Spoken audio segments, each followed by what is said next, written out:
একজন গর্বিত সৈনিক। আমার কাছে পরাজয়ের কোনো স্থান নেই।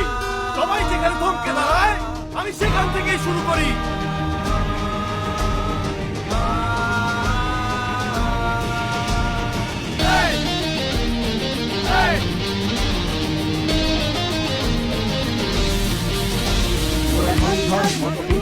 মোরা ঝর্ণার মতো চঞ্চল, মোরা বিধাতার মতো নির্ভয়, মোরা প্রকৃতির মতো সচ্ছল। মোরা ঝঞ্ঝার মতো উত্তম, মোরা ঝর্ণার মতো চঞ্চল, মোরা বিধাতার মতো নির্ভয়, মোরা প্রকৃতির মতো সচ্ছল। মোরা ঝঞ্ঝার মতো উত্তম।